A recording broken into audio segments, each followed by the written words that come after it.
Sarah un voile sur les yeux.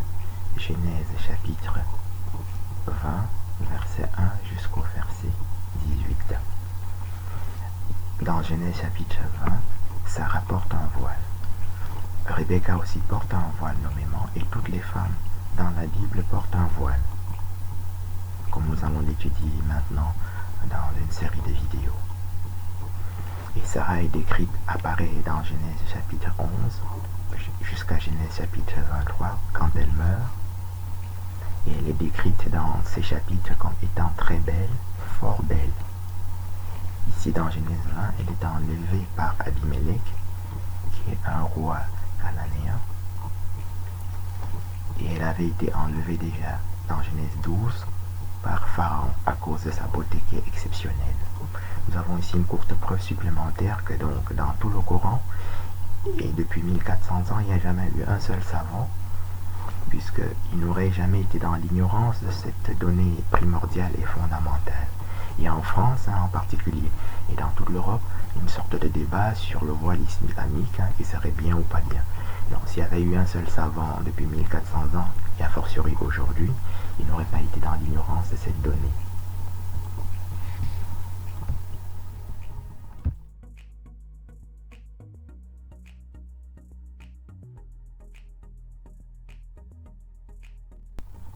Nous parlerons ensemble dans cette vidéo du réseau pédophile Jean Klasterski, qui est un médecin qui travaille à Bordeaux, un médecin de l'ULB, et qui dirige dans le réseau pédophile que nous avons souvent décrit dans plusieurs de nos vidéos.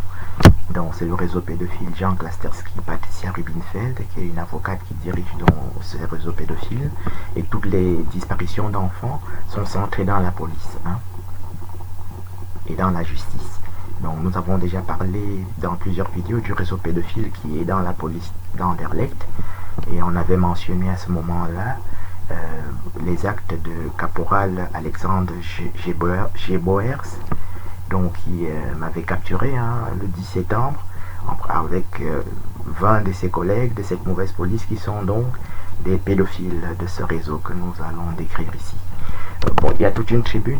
On voit aussi dans les images l'acte de Laurence Massard, qui est première présidente de la cour d'appel de Bordeaux. On avait déjà parlé de la pédophilie de Jean-Marc Meyer, qui est le procureur du roi de Bruxelles. Donc là, il y a une tribune des militaires actuellement en France et qui a créé une certaine polémique. Mais la polémique, c'est pas sur les hommes politiques, c'est la faute des militaires eux-mêmes. La sécurité et la sûreté et la défense nationale dans un pays est garantie par les militaires et par la police, secondement. Et la police en Belgique, c'est la gendarmerie aussi, ils sont unifiés. Donc, les généraux auraient dû tirer l'alarme il y a déjà plusieurs siècles, quand Jacques Chirac, qui est un très bon président, j'aime beaucoup Jacques Chirac, mais quand il a supprimé l'armée par exemple. Donc l'inquiétude de l'islam, c'est que c'est une religion de guerre. Et ils prennent leurs meilleurs hommes, ils financent pour que la personne aille faire l'armée. Le djihad en Afghanistan et un peu partout où il y a la guerre, en Syrie. Ils reviennent comme des égorgeurs, comme ça en cachette. Ils égorgent les gens du matin jusqu'au soir. C'est ça le problème. Et l'armée a fauté à ce moment-là quand Jacques Chirac a supprimé l'armée. Il y a des militaires généraux qui écrivent des livres en France. Donc, si tu es un général qui sait écrire, tu fuis en Russie et tu expliques pourquoi la suppression de l'armée est un complot. Donc c'est les généraux qui ont été des cancres puissants dans cette affaire, et c'est trop tard aujourd'hui. Parce qu'il y a moins de 1% des 70 millions de Français qui sont capables de faire 20 pompes. Alors que du temps du service militaire, c'était tout le monde en âge de l'armée qui pouvait faire 20 pompes et courir 10 km. Protéger le pays, le patriotisme, c'est pas une poésie, c'est une question d'aptitude. Pour entrer à l'armée à l'époque, il fallait être apte. Donc quelqu'un qui était même seulement myope était inapte pour entrer à l'armée. Aujourd'hui, il y a 77 millions de Français qui sont plus même que des myopes. Et ici, donc, la pédophilie et les disparitions d'enfants sont centrées dans la police en Belgique, c'est ça que nous traitons. Il y a ce mauvais professeur Jean Klasterski qui est donc le chef de trafic de drogue et de la disparition de tous les enfants, avec la mauvaise avocate Patricia Rubinfeld. Et Xavier Sautin, hein, c'est un journaliste d'un réseau qui est international. Xavier Sautin a publié dans son journal Sud-Ouest que le docteur Serge Tuèche, moi, que j'ai été radié de l'ordre des médecins. Bon, c'est faux, hein. Ils font disparaître aussi le courrier. J'ai posté plusieurs lettres recommandées qui ne sont jamais arrivées. Donc, il suffit de taper la poste, soit en France, soit en Belgique, et de mettre le numéro de la lettre recommandée. Et vous voyez que c'est des lettres qui ne sont jamais parties, qui ne sont jamais arrivées. C'est ça la franc-maçonnerie. Nous avons déjà expliqué plusieurs fois que l'étoile de David est fausse. Ça n'existe pas dans la Bible. Le sceau de Salomon est faux. Et que rien que pour cette raison, dont la franc-maçonnerie qui s'appuie sur ces fondements-là, qui sont faux, est fausse elle-même. Elle sert donc à faire disparaître, à créer de la pédophilie partout. Donc, les enfants disparus, c'est la police qui fait disparaître. On a parlé des suicides policiers.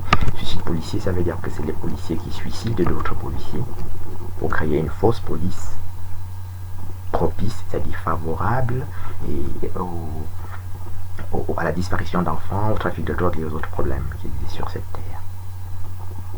Et que c'est aussi la police qui suicide les personnes intelligentes qui existent sur Terre. Hein. J'ai parlé du docteur Jean-Pierre Elanga, qui est un très brillant chirurgien zaïrois, qui a été assassiné. Donc c'est la police qui assassine les gens. C'est ça qu'on appelle suicide policier en France. Je ne sais pas quel mot est employé en Belgique pour ça. Mais je vais vite le savoir, ça fait que 7 mois que je suis revenu et je m'occupais de certaines autres choses. Nous allons étudier tout ça ici.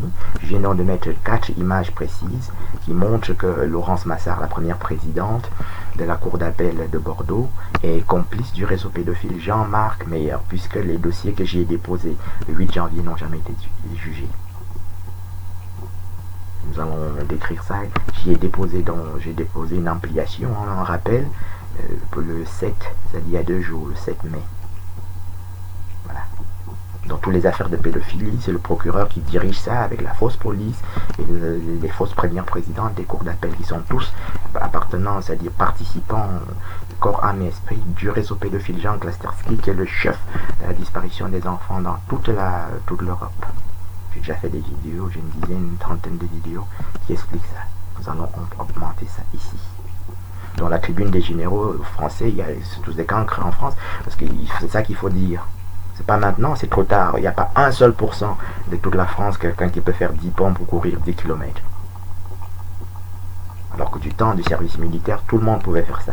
Alors que l'islam, qui est une religion de guerre, ils financent leurs meilleurs hommes pour aller s'entraîner. Et ils reviennent dans un peuple que c'est devenu moins costaud qu'un lapin. Et des mecs, on peut égorger, quelqu'un qui vient du djihad peut égorger 1 million de gens en un jour. C'est ça la situation. Et les généraux auraient dû faire cette tribune un peu plus tôt et de manière ininterrompue. C'est-à-dire tu fuis même en Russie, en Chine, on ne sait pas où il faut fuir. Tu fuis quelque part. Si on te tue en Chine, un autre fuit au Japon. Si on te tue au Japon, le 3e général fuit en Russie jusqu'à ce qu'on trouve un endroit où on peut raconter ça. Donc c'est des cancres ces généraux-là. Hein. C'est dommage. Hein. Parce que personne n'a dit ce que je viens de dire là. Mélenchon il a raconté une tas de fumisteries. Et il fallait s'alarmer il y a 30 ans. 35 ans. La suppression de l'armée, c'était un complot contre la France, un complot contre le christianisme. Parce que donc il y a un islam aujourd'hui qui sont des militaires, hein, c'est un esprit militaire dans le Coran, et puis qui forme les gens dans les territoires de guerre, et la police aujourd'hui c'est une très mauvaise police qui dirige des réseaux pédophiles et des autres choses. Les juges aussi sont mauvais, et le chef d'État en France il est mauvais, hein, il est totalement mauvais. Il vaut rien. Hein.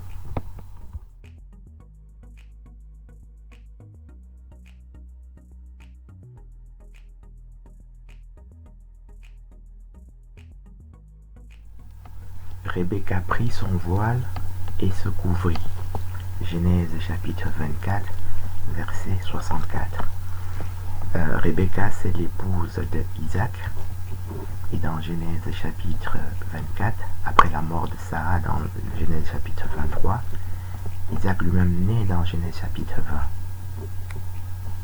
20. Et pour se consoler de sa mère qui vient juste de mourir, son papa envoie chercher Rebecca, araméen, c'est-à-dire Babylone, et ils se rencontrent ici.